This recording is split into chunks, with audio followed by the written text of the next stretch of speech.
Hi everyone. I'm finding got so much stuff that to put a single item up each time would take a very long time. So I thought I'd show you some of these. Also, this video is intended for the lamp collectors as well, because I've been neglecting that side of the hobby for quite a while, and I've noticed it's still very popular on YouTube. So here goes. You'll see some phones as well and some other bits and pieces. So there we are. Now we start off, if you like, with a few glow lamps. These are the neon lamps. Down the bottom you've got the candle flicker types. You've got the modern or more recently made neons. As we work up, slowly working through. These are mainly American lamps.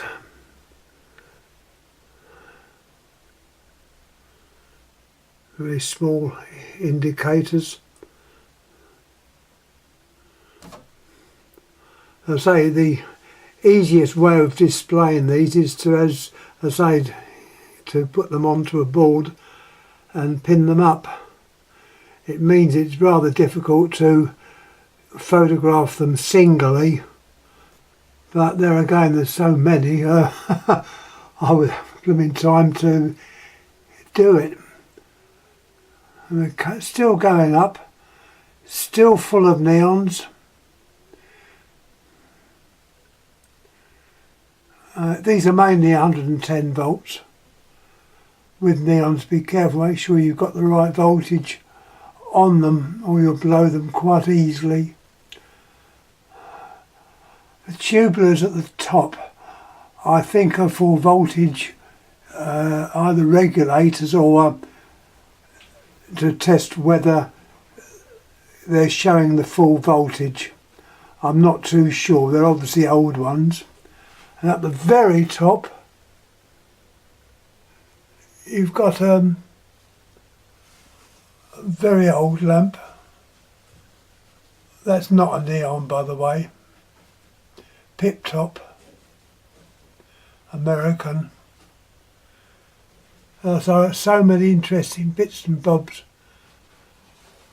I hope that I can interest you with these. I know my main interests cover phones, some antique spirometers, thermometers, plants, mainly cacti and succulents, and lamps. So it's nice that I can cover a few bits and bobs. There's some few old lamps there. Got a box there showing Westinghouse glow lamps. They're neons. That's a full box, by the way.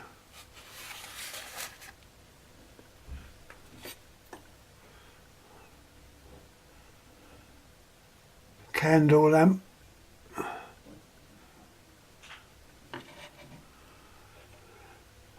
Some more at the end there, GE, that's General Electric glow lamps. Down this row of lamps we've got neon type. They're the sign type size lamp, but are in fact neons. Carrying down slowly we have more neons. English ones, German. You've got the German Siemens, who did in fact have a company over here, Siemens Brothers, many years ago.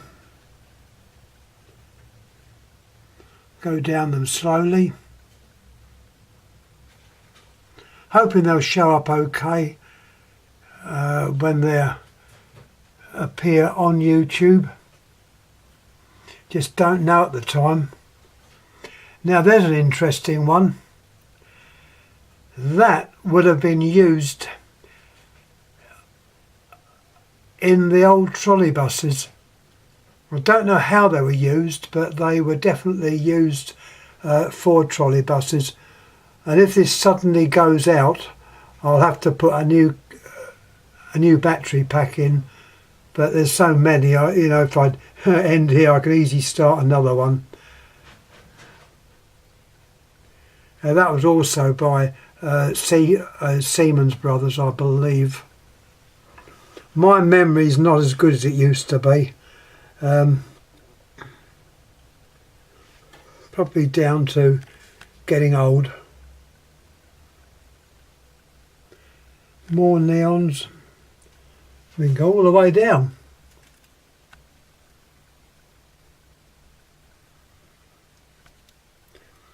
Some little small MES screwed lamps,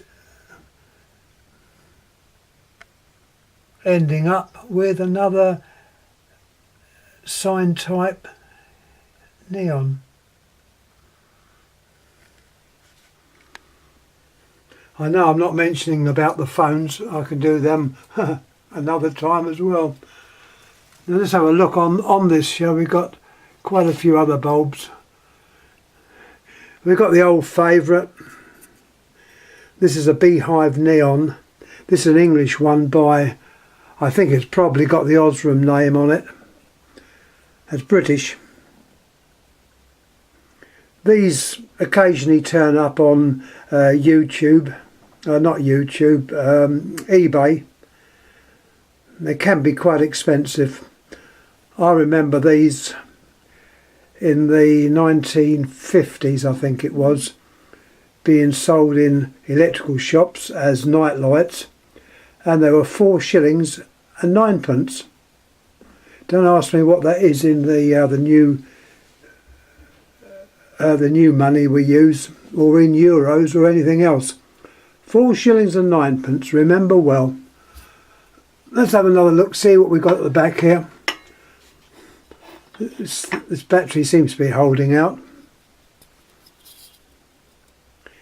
Here we have another pip top. I think this lamp was made by Pinch, which is a German manufacturer. I would say that I would think possibly about 99% of these lamps are in fact workers. This one's got the old carbon loop filament, and as far as I can remember, this was made by Pinch, a very old German firm. The name might show up there. Unfortunately, my eyes are not very good at the moment. The pip at the top was used to evacuate the lamp, as opposed to it being done in the stem, which they are today. What else have we got up there?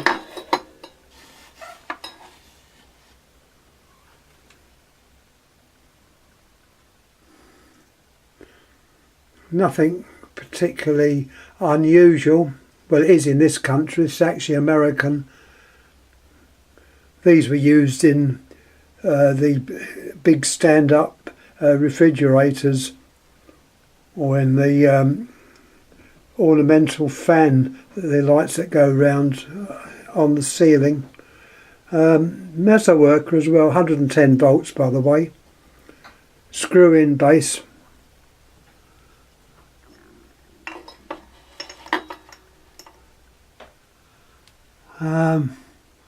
Right, let's have a look at this. Some of these I might have put up before, so please excuse me if I have put things up before. This is a flash tube, xenon flash, probably used for a ring flash for photography. I got a load of these odds and ends from a collector up north. He was giving up, and he asked me if I would wanted to buy any of his stuff, and I said, oh yes please. So I had quite a deal.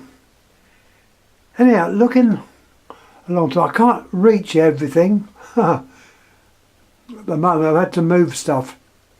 My problem is space. You see, I pin them up on these things. Now please excuse dust. I'm no way am I going to dust every one of these.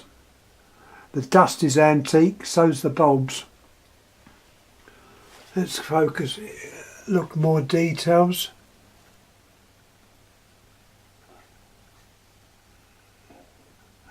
It's a neon, it's American neon. These are neons without any resistors in the base. So you'd have to incorporate a resistor if you were running these on either 110 or even higher resistor if you run them on 220 or 230. They may be stated with a voltage on the side, so don't be tricked.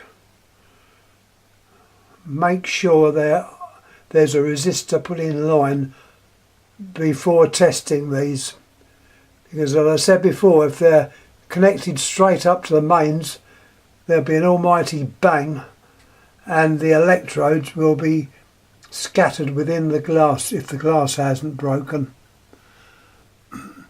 There's some old squirrel cage lamps. In fact, some of these I can't even remember getting where I got them from.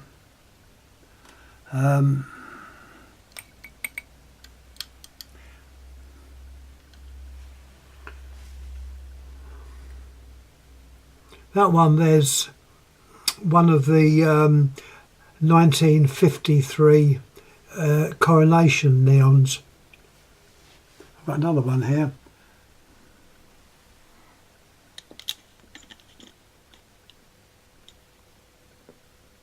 You can see the setup inside. These were made by several firms around about that time for the coronation. It obviously shows the crown ER,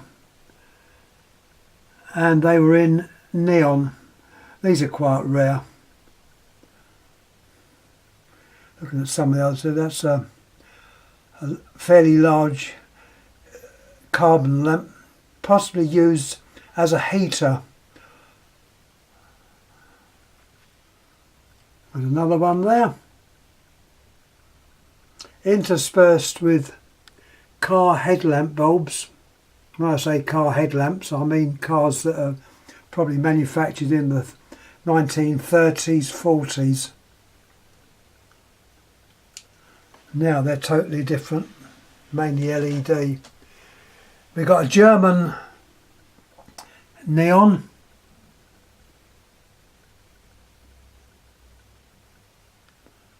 We've got another neon there. That's an English neon. That one there, I believe, is Dutch, possibly by Philips. I will make a bit of space so I can show you more. Coming up, we've got a few more. I might have showed you these, I think. If I have duplicated it, please accept my apologies. Here we got rectifier bulbs. They're not lamps, they are purely rectifiers. You've got an anode or a plate and a heavy gauge filament, and these were used in battery chargers.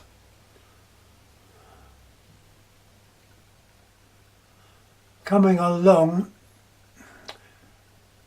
at the top, the round frosted bulbs, ones that are round, were, you may remember, the older people watching this may remember, they were what was on or internal lighting within the old buses. London Transport buses used that particular size. I always wanted one of those as a kid, and I didn't take one. Now I've got quite a few. We've got a blue daylight type bulb.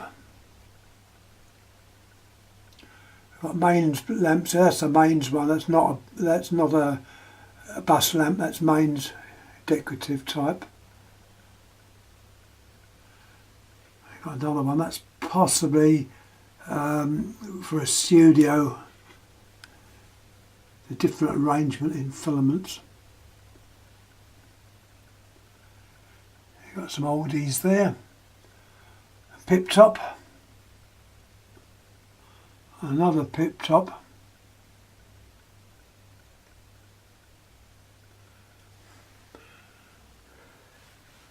Down further we got, well, this is a high wattage lamp.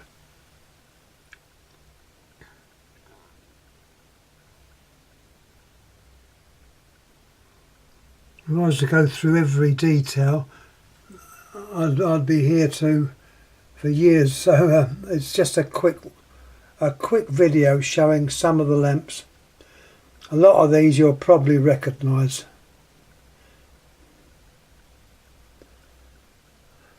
More automobile lamps. That one there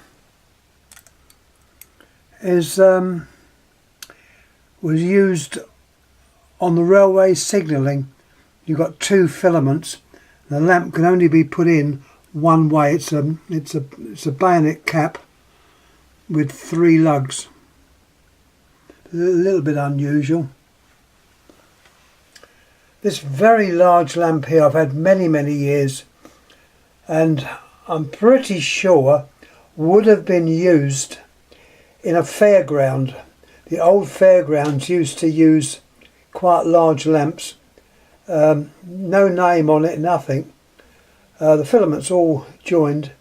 It's possibly low voltage, 50 volts, 100 volts. Certainly no more than that.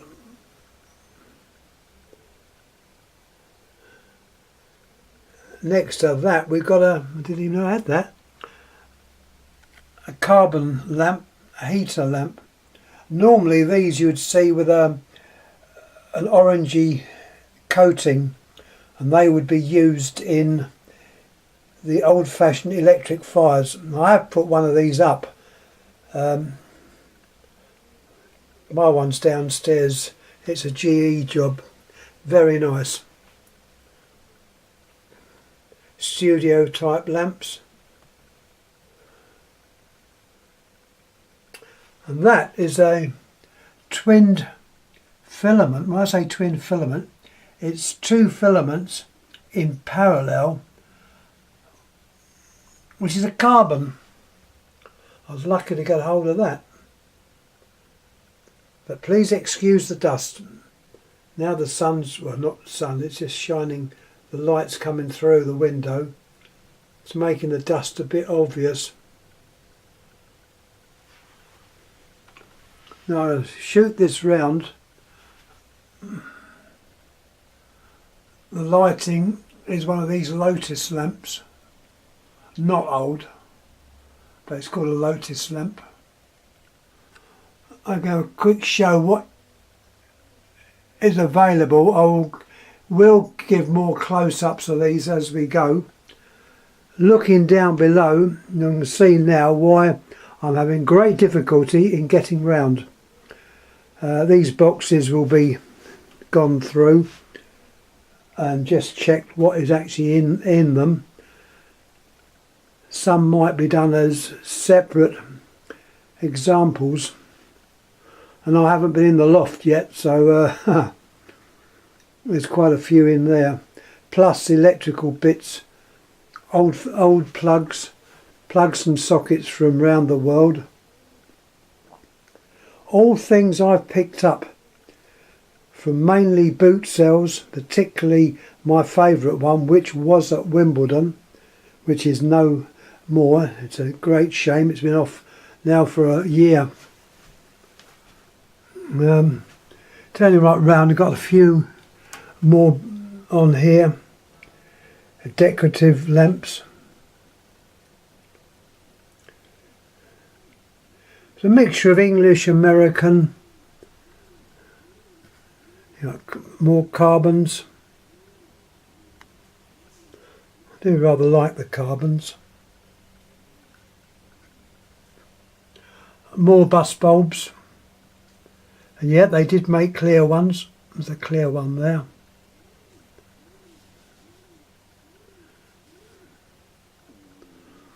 To be quite honest, I don't know what I've got and what I haven't got. Coming along towards the end of this line, you've got tubulars. These are 50-volt tubulars which would have been used in a telephone exchange. They're carbon filament, 50 volts. It's those ones there. Right at the end, you've got a lamp which was used for eye testing. I don't know how they used it, but that's what it was used for. It was a normal filament lamp, but it was arranged for eye testing. Got a squirrel cage. The next row, we've got a few more different types. I'm going to end this one very soon because I don't want to make you all go to sleep. As I say, I was very nice to see. Oh, this is the one.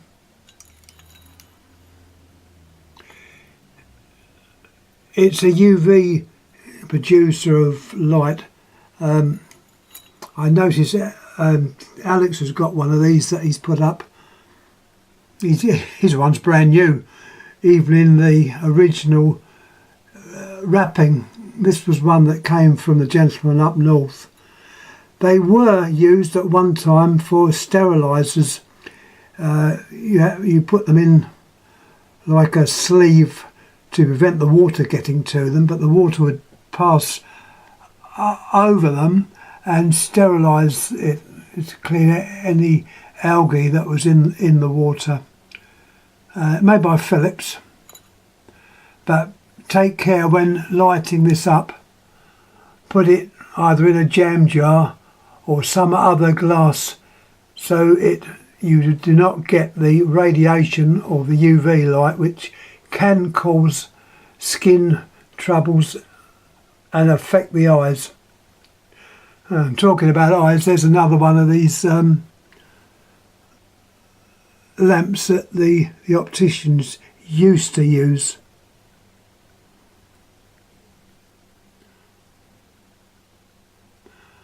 I could talk about this all day, but I'm not going to. One of the early lamps that I found, or at a junk shop in Brighton, this was at the Brighton, in the lanes of Brighton, which is no longer there. There's an old lamp that was Royal Eddyswan, and it's a worker. In fact, all of these are workers. There might be the odd one that doesn't work. Oh, that's where I put it. Huh. I wonder what I've done that. My black glass, that's black glass lamp. I'm just pointing this upwards because I've got to have some way of standing up to do these. I will do these ones again because it's just a very quick view. And at the end you've got some photographic lamps, some other carbon filaments, plus phones, which is another story.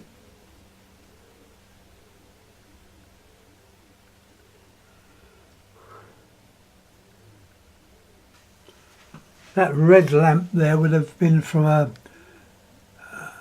a magic coal fire. Sometimes these were made with a bayonet cap with 3 lugs. on them, Crompton or Chrysalco. Chrysalco, by the way, was a company that was partly owned by Philips and partly owned by Osram. They made good quality lamps. Here we've got I believe that's called a hunter light. It's to look like a candle, and the flame at the top. That would have been a normal filament. That was a hunter light, I think they were called. A very dusty large lamp. Another lamp which originated from Russia.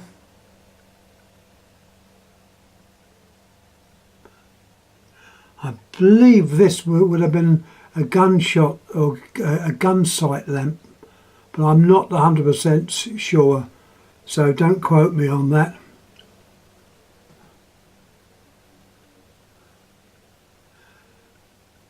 Some heavy duty filaments.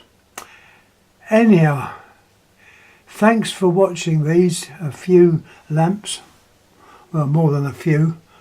You can probably see that for me to photograph each one individually would not be very easy.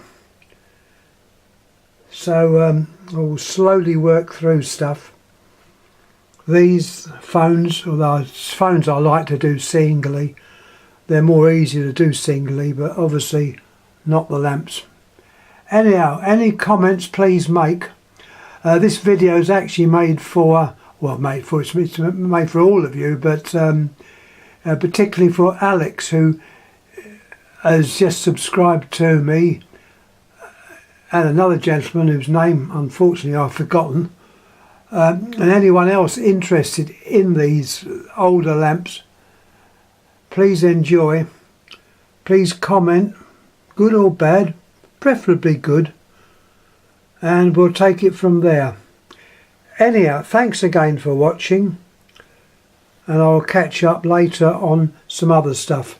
Thanks again, thank you.